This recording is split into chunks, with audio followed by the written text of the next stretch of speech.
Muli po, magandang gabi sa lahat ng kasama nating nag-aaral. Tayo po'y magpapatuloy sa gabing ito sa ating pag-aaral.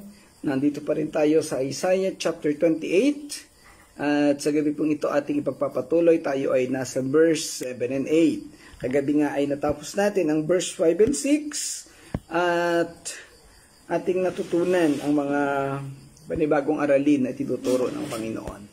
Bago tayo magpatuloy sa ating gawain sa gabing ito, samahan po ninyo ako muli sa ating pag-aaral. Tayo po ay manalangin. Ama naming Diyos na dakila sa lahat, maraming salamat sa patuloy na pagsama at paggabay mo sa amin. Salamat sa pagbibigay mo ng napakagandang oras at panahon na ito, Panginoon, upang kami makapagpatuloy na mag-aral ng iyong salita. Samahan po kami at gabayan, nawa ang lahat ng mga kapatid namin ay makasama sa gawain po ito, mag-join at pakapakinig ng iyong salita, maging ang mga iba't ibang mananampalataya, Ama, sa iba't ibang lugar na nakakakita ng live na ito. Ikaw po ang mangusap sa kanila at sila ay sumama, makinig sa aming talakayan. Salamat po, amin pong patuloy na tinagtatagubilin sa iyong lahat ng ito, Ama, sa pangalan ng Panginoong Hesus. Amen. Okay, so tayo po ay magpatuloy. Bigyan natin ng recap ang ating natalakay kagabi. Sa verse 5 and 6, ayan, yung verse 5, tumutukoy ito sa kapangyarihan ni Yahweh. No? Sabi doon, sa araw na yon, si Yahweh na makapangyarihan sa lahat, ang magiging maningning na korona ng mga nalabing hinirang. Ibig sabihin, siya ang magiging representative ng mga remnants of Israel at saka ng mga hentil na naligtas. Ibig sabihin, siya ang magre-represent doon sa kaharian na itatayo. Magandang gabi, Pastor Claude. Ayan, lagi tayong magkasama lagi dito. Ayan. Okay, at sa verse 6 naman, sinabi doon na siya ang papatnubay sa mga hukom upang maging makatarungan sa paghatol at magbibigay ng tapang at lakas sa mga tagapagtanggol ng bayan laban sa mga kaaway. Magandang gabi, si Irene. Ayan, so yung tinalakay natin kagabi, yung pagbibigay tumutukoy sa pagbibigay ng karangalan ng Diyos sa tao na kaniyang ililigtas. Una, ang Diyos mismo ang magre-represent, tatayong korona na nagniningning na korona sa mga nalalabing hinirang. At napakaganda ng sitwasyon na ang representative natin ay ang Panginoong Diyos mismo. Ibig sabihin, walang sino mang makakaharang sa atin, walang sino mang makakapigil sa mga bagay na gustong gawin o mangyari. Ang Diyos mismo. Parang yung sinasabi sa Romans chapter 8, who can be against you if Jesus is with you, if the Lord is with you? So yung gano'n, so dahil ang kakampi natin ay Diyos, walang sino man ang magiging laban sa atin. At sinasabi rin doon na sino yung makakapagdala sa atin ng anumang kaso o paghusga kung ang Diyos mismo ang humuhusga sa lahat ng mga kaso. Definitely, napakagandang tingnan, napakagandang pag-isipan ang ating Diyos mismo ang ating kasama. At doon sa verse 6, nakita natin doon na ang Diyos mismo ang magtuturo dun sa mga taong mangunguna sa atin. Ang sabi natin sa una, ang Panginoong Hesus mismo ang mangunguna sa atin, tatayong leader at pinakamataas natin. Pero syempre, gagamit siya ng mga tao na magiging parang tagapanguna natin. At yung mga taong yun na mangunguna sa atin, ang Panginoong Diyos mismo ang magbibigay ng gabay sa Kanya. Maalala natin sa panahon ng Israel, ng Judah, ang mga itinalagang mga hukom o mga hari ay hindi naging matitinong hari. Pinabanggit din dito sa verse 28, sa mga naunang talata ng chapter 28. So sila ay nagsamantala at humatol ng mali, but this time, ang magiging paghatol ng mga tagapanguna na itatalaga doon sa bagong kaharian ng Diyos ay ang Panginoon mismo ang magbibigay ng direktang regulasyon sa kanila para maging parehas at makatarungan, makatuwiran ang magiging pamumuno. Magandang gabi, Sister Ana. Kumusta ka na dyan? Nawa ay maayos ang kalagayan mo. So tayo ay nasa chapter 28 pa rin, verses 7 and 8. So ating ipagpatuloy ang pag-aaral sa gabing ito. Yan, sa verse 7, sumusuray na sa kalasingan ang mga pari at mga propeta, kaya sila'y nalilito. Hindi na maunawaan ng mga propeta ang nakikita nilang pangitain at hindi na matuwid ang paghatol ng mga pari. Sa King James, but they also have ears through wine and through strong drink are out of the way. The priest and the prophet have eared through strong drink. They are swallowed up of wine. They are out of the way through strong drink. They eat in vision. They stumble in judgment. Nung mabasa ko itong panimula ng verse 7, ang unang pumasok sa isip ko, baka yung sinasabi dito na, baka yung pangitain na pumapasok sa kaisipan ng mga propeta at mga pari ay hindi na totoong pangitain buhat sa Diyos. Kasi sila yung mga lasing, baka kung ano-ano na lang ang pumapasok sa kaisipan nila. Alam naman natin na mga taong lasing, kung ano-ano ang naiisip, kung ano-ano ang nangyayari. Kaya baka posibleng ganon. Ngayon, ang sabi dito, dahilan sa kanilang kalasingan, dahilan sa kanilang kalanguan sa alak, ay hindi nila malaman kung ano ang kanilang iniisip, kung ano ang kanilang ginagawa, o kung ano yung kanilang sinasabi. Napailalim na silang masyado sa kalasingan. Well, sabi nga natin dati, posible naman ito hindi literal na lasing sa alak. Kung hindi ito yung pwedeng kalasingan sa kapangyarihan, kayabangan, kapalaluan, kaya hindi na rin nila nasusunod ang tamang pamamaraan na ibinibigay ng Diyos sa kanila. Pag ang isang tao ay lulong na lulong sa kasamaan o sa mga pagmamayabang o pagmamalaki, kalimitan sarado na ang isip niyan, yung pride na ang nangingibabaw sa kanya, kaya hindi na rin siya makapagdesisyon ng tama o kung ano-ano na lang ang naiisip niyan. Ang talatang ito ay nagbibigay tuon sa mga maling sistema at pamamaraan ng mga pinuno ng bayan, gaya ng mga saserdote at hari, na sa huli ay nagdala ng kapahamakan sa mga tao. Ang kalasingan na binabanggit nito ay posibleng simbolismo ng pagkagumon sa kapangyarihan at pagmamataas na nagdulot ng maling pamamahala at pagdadala ng mga mahahalagang bagay na kailangan ng mga tao. Dahil sa kanilang kapalaluan, hindi na nila maunawaan ang pamamaraan ay pinagagawa ng Panginoon at ang resulta ang mga tao ay napapahama kagaya ng binabanggit ni Hosea doon sa Hosea chapter 4 verse 6. Ang sabi niya doon,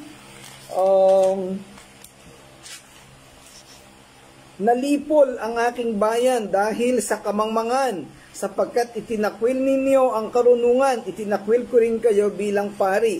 At dahil kinalimutan ninyo ang kautusan ng inyong Diyos, kalilimutan ko rin ang inyong mga anak. So, napakabigat nung binanggit, no? Sa una sabi, ito yung epekto ng pagwawalang bahala ng mga hari at ng mga saserdote, ng mga pari sa pagtuturo ng tama.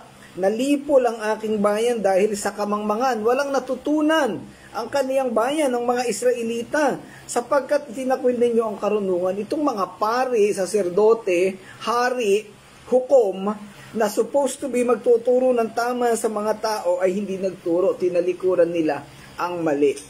So yan po yung nangyari sa kapanahonan ng Israel. Sa ating kasalukuyang panahon, napakarami pong ganyan. Nagkukunwaring mga lingkod ng Panginoon, mga pastor daw, pero mali ang itinuturo sa mga simbahan. Ang ginagawa, puro usaping pera. Magtanim ka, magbigay ka ng pera para ikay pagpalain, at kung ano-ano pa, lahat na lang umiikot ang simbahan sa usaping pera at sa mga maling deklarasyon, mga maling, yung word na nauso, yung manifestation daw. Pag idiniklara mo daw, pag ikinlay mo yung isang bagay, ay matutupad. Ang konsepto nun, parang, actually, New Age yun little gods. No, parang sinasabi mo na ikaw ay maliit na Diyos na may kapangyarihang magpatupad ng isang bagay. Once na idiniklara mo or kinlay mo, maling-mali po yung ganon. Wala pong ganoon sa Bible. So yun po, ito yung isang praktikal na halimbawa na nangyayari sa kapanahunan natin ngayon, kagaya ng binabanggit ni Propeta Hosea. At ito ang binabanggit dito sa talatang 7. Sumusuray na sa kalasingan ng mga pare at mga propeta kaya sila'y nalilito. Masyado na silang nahumaling sa mga maling katuruan, sa mga maling pag-exercise ng kapangyarihan. Kaya hindi na nila na turuan ng ayos ang mga tao. Okay. Ayan. So, ang kalasingan na binabanggit dito, sabi nga ay posibleng simbolismo ng pagkagumon sa kapangyarihan at pagmamataas na nagdulot ng maling pamamahala at pagdadala ng mga mahahalagang bagay na kailangan ng mga tao.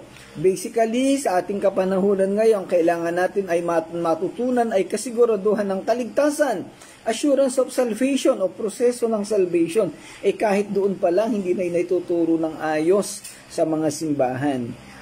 Ano yung karaniwang nakikita nating pamamaraan ng pagpapakilala sa Panginoong Hesus? After ng preaching, paaakyatin doon sa stage o doon sa harapan ang mga tao, papipilahin, tapos pasusunod rin sa ilang segundong panalangin at sasabihin ay Kristiyano na sila.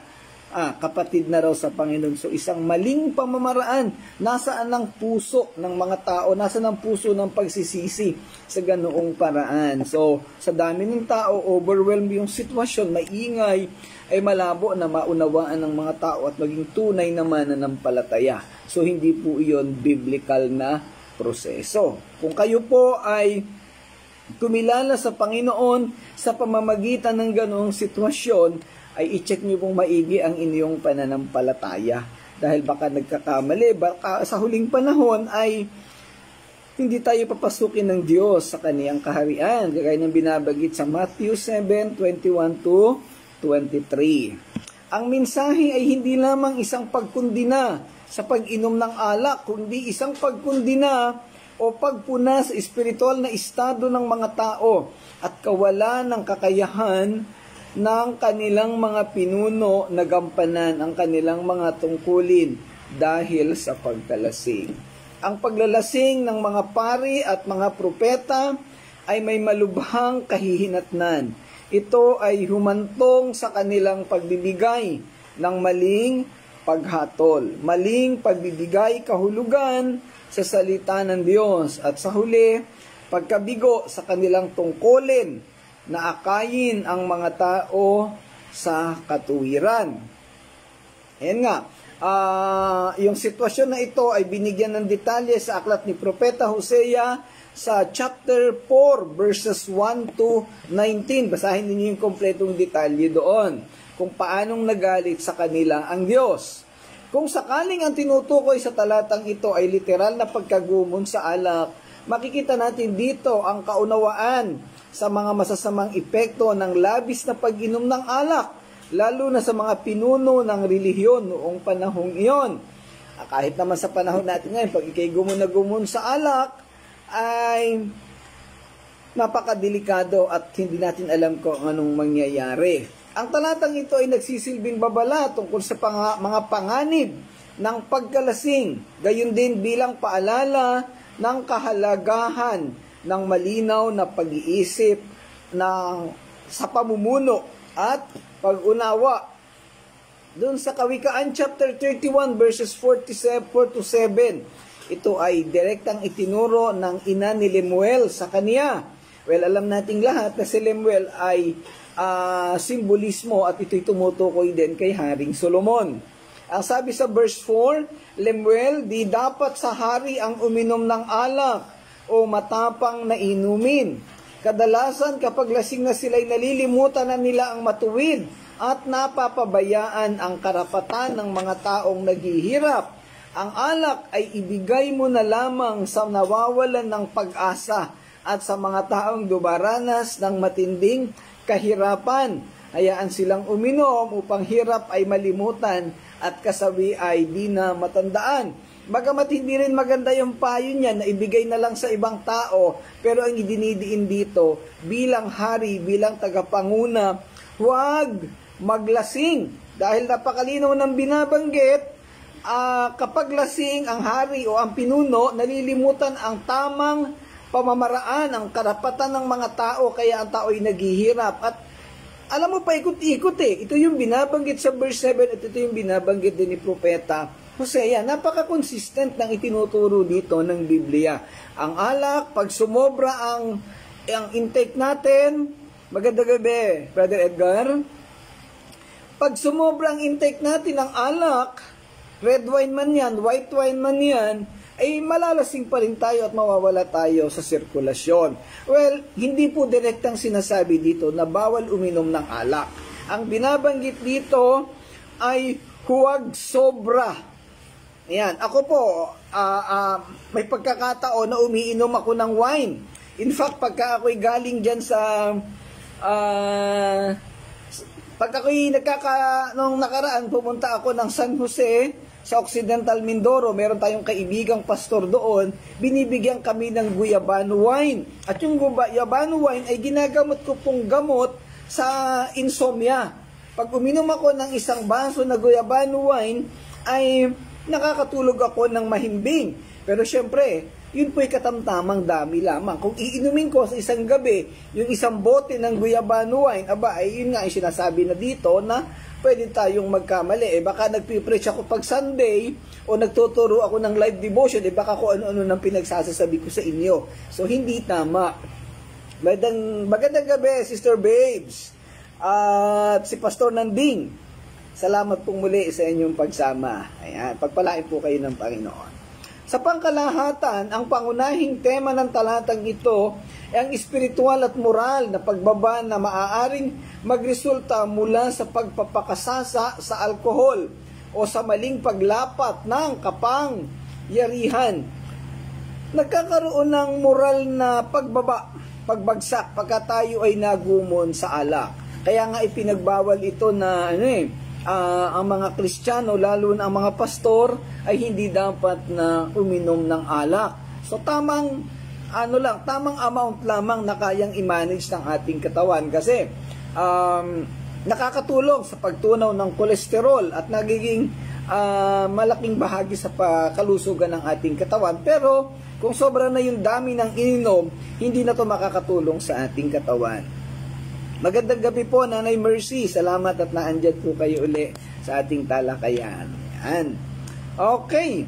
Ang paggamit ng alak at matapang na inumin bilang isang simbolismo para sa espiritual na pagkalasing ay nagpapakita ng ideya na ang labis na pagkonsumo ay maaaring humantong sa pagkawalan ng moral na kalinawan at etikal na paghusga, ethical judgment, moral clarity. Minsan talaga, mali na yung ating nasasabi at maraming mga tao sa kasalukuyang panahon hindi na alam ang naging direksyon ng utak at direksyon ng bibig pagka nalalasing na. Again, wag po tayong lumubog sa mga ganitong kamalian. Ang pagbanggit sa pari at sa propeta ay partikular na nagbibigay diin sa posibleng epekto ng gayong pag-uugali sa mga nasa posisyon ng espiritual na otoridad. Ang larawan ng mga relihiyosong leader na ito na nilalamo ng alak at nalalayo sa matapang na inumin ay nagpapakita ng isang malinaw na larawan ng kanilang moral at espiritual na pagkalito. Bigla ko lang naalala kasi usaping alak, meron tayong dating presidente ng Pilipinas na sa buong gabi daw hanggang madaling araw ay wala nang ginawa sa Malacanang kung hindi mag-inuman. Bahala na po kayo manghula kung sino yung presidente na yon. Hindi ko po babanggitin. Baka makasuhan ako ng libel. Ayan. Ang alak ay natural na bahagi ng buhay ng mga tao sa panahon ng lumang tipan. Karaniwang iniinom ang alak at matapang na inumin sa panahong ito at kadalasang iniuugnay sa mga ritual at relihiyosong gawain. Gayunpaman, ang talata sa Isayas ay nagpapahiwatig ng isang malinaw na pagkakaiba sa pagitan ng katamtaman, seremonyal at labis-labis na paggamit ng alak. Ang babala laban sa mga negatibong epekto ng pagkalasing ay nagpapakita ng kahalagahan ng pagpipigil sa sarili sa loob ng relihiyosong komunidad. Magandang gabi, Pastor Peter. Salamat pong muli sa inyong pagsama. So may binabanggit itong tatlong uri ng sistema ng pag-inom ng alak. Katamtaman, moderate, ceremonial. So habang may worship service, ceremonial, so kailangan uminom ng alak. Parang tayo, pag meron tayong Lord's Supper, umiinom tayo ng pwedeng red wine o kaya ay juice o kung ano man yung particular na ginagamit natin sa ating mga iglesia. Yan. At yun namang pangatlo, yung labis-labis na paggamit ng alak. Ito yung excessive at ito yung abusive at pwedeng magdala ng mga maling epekto. Baka pagkatapos ng Lord's Supper, kung ano-ano nang sabihin mo sa worship service, ay nakakatakot po yun. At nakakahiya naman na pagkatapos ng service, yung pastor ay susuray-suray. Well, baka po merong nag-iisip, marami tayong kasamang pastor dito ngayon. Merong uri ng denomination sa Pilipinas na legal or okay lang na uminom ng alak. Pagka sila may mga gathering sa labas, ay umiinom pa rin sila ng alak. Sasabihin ko na po kung anong denomination yan, yung UCCP.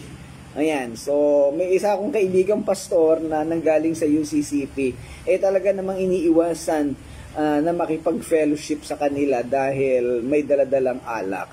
Magandang gabi, Ate Alma. Salamat po at nakasama kayo sa ating talakayan at pag-aaral sa gabing ito. Ang ating nga pong tinatalakay ay Isaiah chapter 28 verses 7 and 8. Si Teacher Len, salamat at napasa ay si Kumaring Helen pala ito. Ayan, salamat po. Ayan. Ito ay sitwasyon din sa ating kapanahunan. Ito ng excessive na pag-inom ng alak. Sa huli, ang talatang ito'y nagsisilbing walang hanggang paalala ng mga panganib ng labis at ang kahalagahan ng pagpapanatili ng moral at espiritual na kalinawan.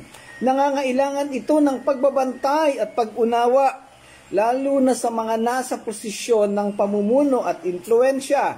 Sa pamamagitan ng pagsunod sa babalang ito, ang mga individual at komunidad ay maaaring magsikap na itaguyod ang moral na integridad at manatiling matatag sa kanilang espiritual na paniniwala.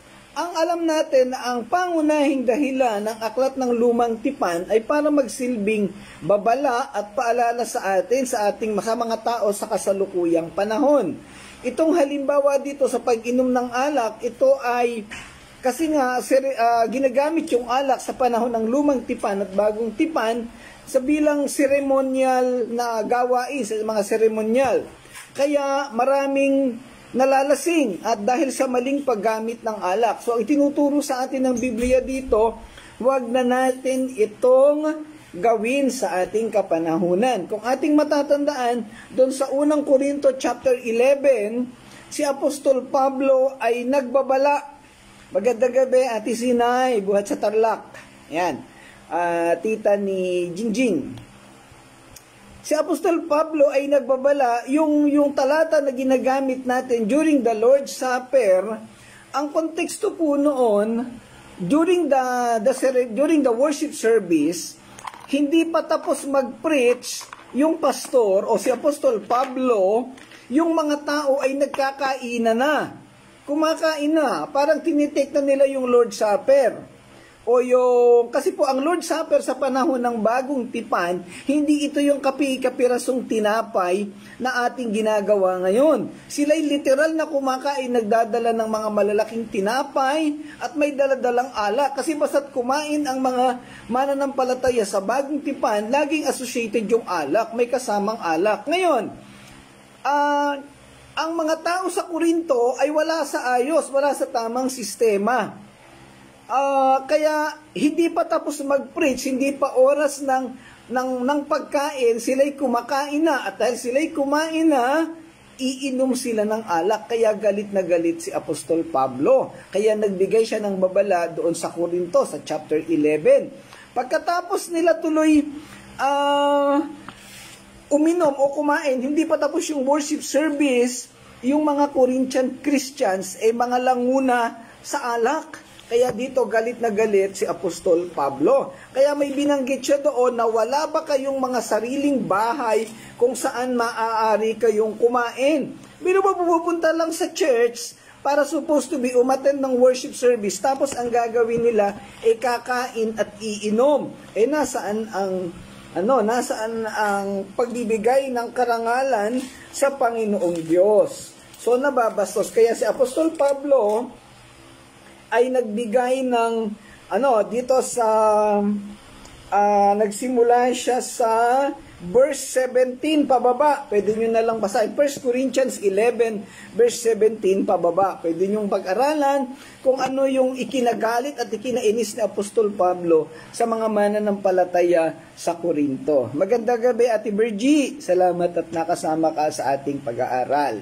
So yan po. Kaya ngayon, ang ginagawa natin sa ating kapanahunan, pag may Lord's Supper, meron tayong tamang proseso. Siguro, pwede rin natin gawin yung gano'n na tayo magdadala ng malalaking maraming pagkain at tayo iinom basta nasa tamang panahon. Hindi yung pagpasok mo pa lang sa loob ng church ay kakain na at iinom. Yan, siguro yung kape pwedeng uminom, pero yung alak kasi kailangan nating irespeto at ilagay sa tamang sistema. So makita natin yung mga pagkakamali nung unang panahon at ito'y nagsisilbing halimbawa para hindi na natin gawin ngayong sa ating kapanahunan. Magandang gabi, Sir Daniel. Salamat uli sa inyong pagsama.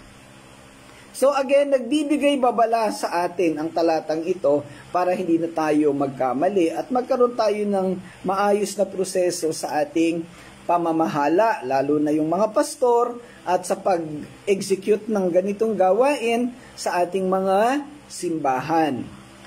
Sa verse 8, ang lahat ng mesa ay puno ng kanilang suka, nakakapandiri ang buong paligid. Sa King James, for all tables are full of vomit and filthiness, so that there is no place clean. Imaginin mo pa lang ito, dahil sa kanilang kawalan ng sistema, kawalan ng disiplina, oras ng gawain sa Panginoon, sumusuka na sila, langung-lango na sa alak. Ang talatang ito ay bahagi ng isang mas malawak na sipi na pumupuna sa espiritual na kalalagayan ng mga Israelita at nagsasaad na ang kanilang mga mesa ay puno ng suka at karumihan, filthiness, na sumisimbolo sa karumihan at katiwalian na umabot sa kanilang buhay. Again, this may not be literally na suka, pero pwedeng ito'y tumutukoy sa kanilang kasamaan o kawalan ng katuwiran. Dahil nga ang kontekstong pangkalahatan ng chapter 28 ay mga maling paghatol at maling paghusga. So ayan.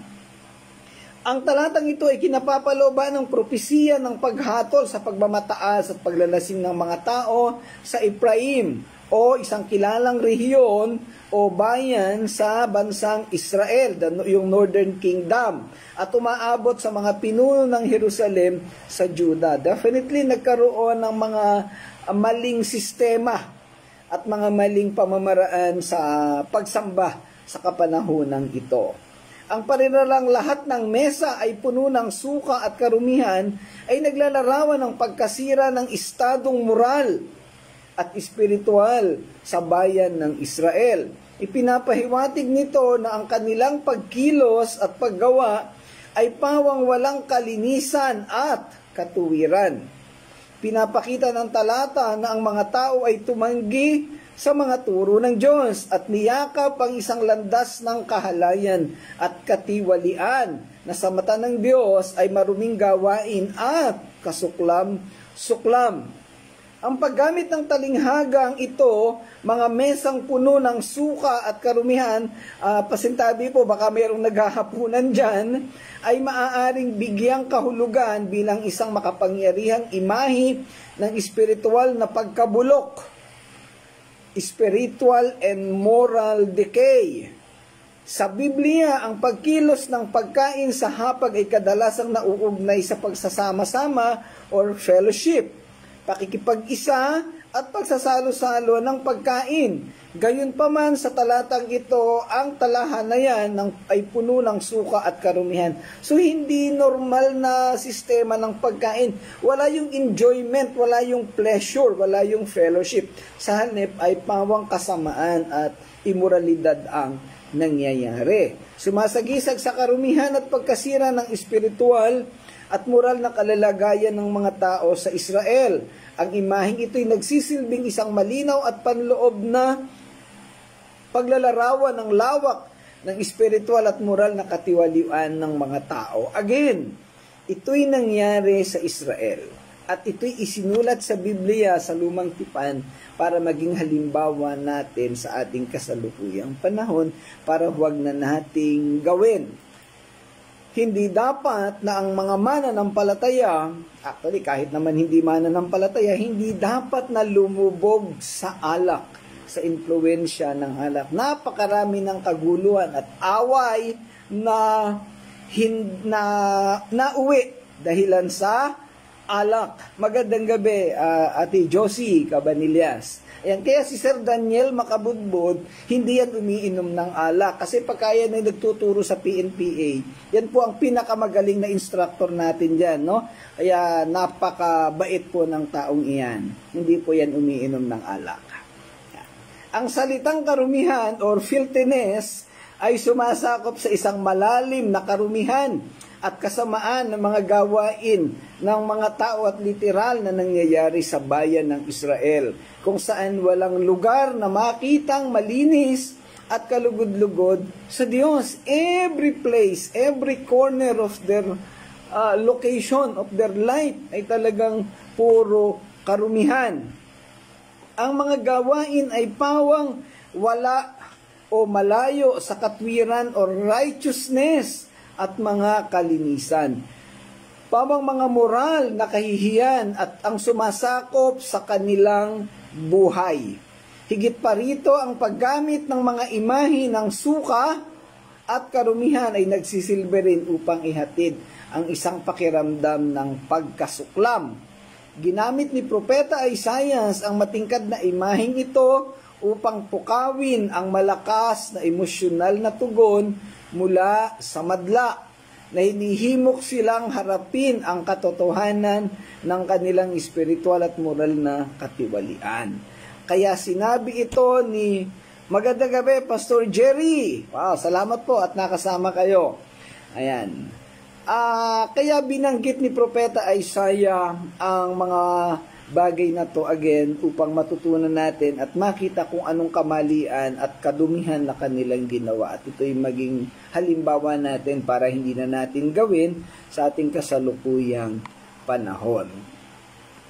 Sa pangkalahatan, ang talatang ito'y nagsisilbing makapangyarihan at nakakapukaw ng paglalarawan ng espiritual at moral na pagkabulok sa loob ng bansang Israel. Ang paggamit ng matingkad na imahe ay nagsisilbing tagapaghatid ng lubhang paglaganap ng mga katiwalian sa bayang pinili ng Diyos. Nakakalungkot, ang Israel ay pinili ng Diyos at espesyal ang pagkapili kay Ephraim at kay Manase bilang mga anak ni Jose.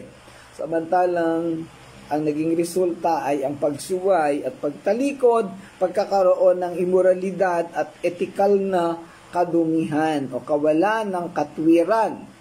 Ang paggamit ng matingkad na imahe nagsisilbing tagapaghatid ng lubhang paglaganap ng katuwalian. Ayan, salamat paring Edgar. Kape na lang. Ayan, kami po dito ni Pastor Claude ay napakahilig sa kape. Ayan.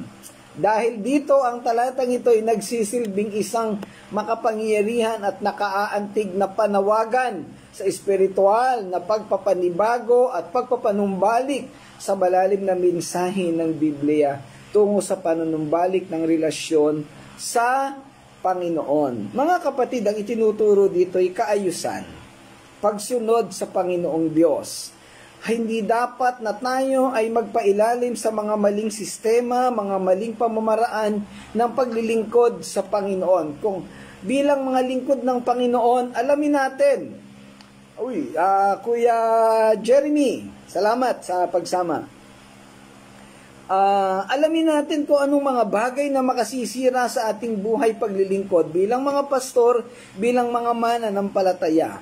Ang alak ay hindi nakabubuti sa ating kalusugan. Well, nabanggit ko kanina sa pagsisimula yung wine. Katamtamang dami. Red wine, white wine, nakakatulong kasi ito po'y purong katas ng ubas. Pero kung ang wine mo ay 50% na alcohol, ay hindi na rin maganda sa kalusugan. 7%, 13%, so ayan po. At napaka-importante kasi nga at katamtamang dami ng alcohol o ng alak ang ating iinumin. Ayan. Kaya para hindi tayo masira sa ating mga ginagawa, para hindi mawala tayo sa sirkulasyon at hindi tayo makagawa ng mga bagay na mali. Kagaya ng binabanggit sa talatang ito, yung mga hukom ng Israel ay parang mga wala na sa ayos, pasuray-suray. Tapos may binabanggit sa talatang ito na puno na ng suka. Kasi pati yung metabolismo ng katawan nila ay hindi na wala na sa kaayusan. Dahilan sa karamihan ng alak na kanilang ininom. Alam natin sa kasalukuyang panahon, napakaraming alak, iba't ibang uri ng alak. At yun nga po, hindi nakalulugod sa harapan ng Panginoon. Kaninang umaga, natalakay natin na isa sa kaso ng isang pwedeng maging ground ng legal separation is excessive alcoholism. So, yung sobrang pag-inom ng alak. Ayan, wag na po natin gawin yan kasi nakakasira talaga ng pamilya. Again, wag nyo nang subukan. Yung mga hindi nagiinom ng alak, wag nang subukan. Masisira ang buhay ninyo. Ayan. So, sundin po natin si Tatay Digong. Masisira ang buhay ninyo. Ayan. So, muli po, ang mga talatang ating tinalakay, verses 7 and 8, ay tumutukoy sa attitude o sa tamang kilos ng mga lingkod ng Panginoon, itong mga propeta, itong mga hari at mga hukom. Meron po tayong responsibilidad sa mga tao na ibinigay sa atin ng Panginoon. Kailangan natin itong gawin, kailangan natin silang pamunuan at bigyan ng tamang katuruan, bigyan ng tamang desisyon sa mga bagay-bagay. Maraming salamat, Don, sa pagsama. Welcome sa ating talakayan. Sana araw-araw ay makasama ka dito. Yan po ang magaling na kasamahan natin noon sa Saudi Arabia. Yan, si Don Juncel. Yan. Okay. So, wag nating gawin kasi tinuturuan tayo ng mga wastong pamamaraan sa buhay. Kasi alam natin na pag tayo na-impluwensyahan ng alak, masisira ang ating desisyon, masisira ang ating kaisipan hanggang sa hindi na tayo makagawa ng ating mga tamang gawain o magagandang mga desisyon sa buhay. Tayo po ay sumunod sa tamang patakaran ng Biblia na tinuturo sa atin para makagawa tayo ng matitinong bagay, makapagbigay kaluguran sa Diyos. Ang sabi sa 1 Corinthians chapter 10 verse 31, kung ikaw may umiinom o kumakain o kung ano man ang ginagawa mo, dapat nakapagbibigay kaluguran ka sa Panginoon. Yun bang pag-inom mo ng alak? Sa palagay mo makakapagbigay kaluguran sa Panginoon. Ikaw na po ang sumagot, kapatid. Ikaw na yung nakakaalam ng tama at mali. Binigyan tayo ng Panginoon ng tama at ng wastong pag-iisip. So, ang ating talakayan ito ay doon nakasentro. Huwag nating gawing tama yung mali. At huwag nating pilitin na itama yung alam nating mali, alam nating makakasira, gawin na natin kung anong tama para tayo ay makapamuhay ng maayos, kalugod-lugod sa Panginoon upang hindi tayo mapahamak, hindi masira ang buhay natin at yung mga taong umaasa sa atin. Okay, so hanggang doon lang po pansamantala ang ating talakayan sa gabing ito. Bukas po itutuloy natin ang pag-aaral. Verses 9 and 10 po tayo bukas. So salamat po sa inyong lahat na sumama sa ating gawain sa gabing ito. Dami ko nakitang mga bagong pangalan dito. So pansamantala tayo po ay magwakas. Samahan po ninyo ako sa ating panalangin. Ama naming Diyos na dakila sa lahat, salamat pong muli, Ama, sa gabi pong ito. Sa iyong patuloy na pagsama at pagbibigay ng karunungan sa amin, pagbibigay ng pagkakataon na makapagpatuloy na mag-aral ng iyong salita. Pagpalain mo po ang mga taong nakasama namin sa talakayan sa gabing ito. Ikaw po magbigay ng karunungan, kaayusan sa buhay nila at magpatuloy na maunawaan ang mga mensahe ng iyong salita. Pagpalain mo silang lahat, Panginoon. Nasaan man po sila, anuman ang sitwasyon nila, Panginoon, pinagkakatiwala namin sa pinapaubaya ang lahat ng ito, Ama. Tulungan mo po kami at gabayan. Sa pangalan ng Panginoong Hesus, ito po ang aming dalangin. Amen. Amen. Okay, salamat po. Bagamat na uli si Kagawad Arnel, si Don Juncel. Salamat mga kapatid, kaibigan sa inyo pong pagsama. Si Pastor Gerardo. Kumusta kay Pastor Dennis? Sabi mo, wag siyang iinom lagi ng wine. Yan, si Sir Daniel, si Ate Virgie, Pastor Nanding, si Joy. Si Joy Ibanez. Ayan, pabangkin ni Mrs. At syempre, si Ate Alma, ang buong pamilya. Si Nanay Mercy, si Pastor Peter, si Paring Edgar, Sister Babe, Sister Anna, Sister Irene. Ayan, so maraming salamat po sa inyong lahat. Kita-kita po tayo bukas. Si Nanay Mercy, Pastor Peter, salamat po. At syempre, si Teacher Helen ng JIL. Okay, salamat po. Magkita-kita po tayo lagi. Pagpalain po kayo ng Panginoon. God bless everyone. Para po sa Panginoon ang kapurihan. God bless po. Bye-bye po.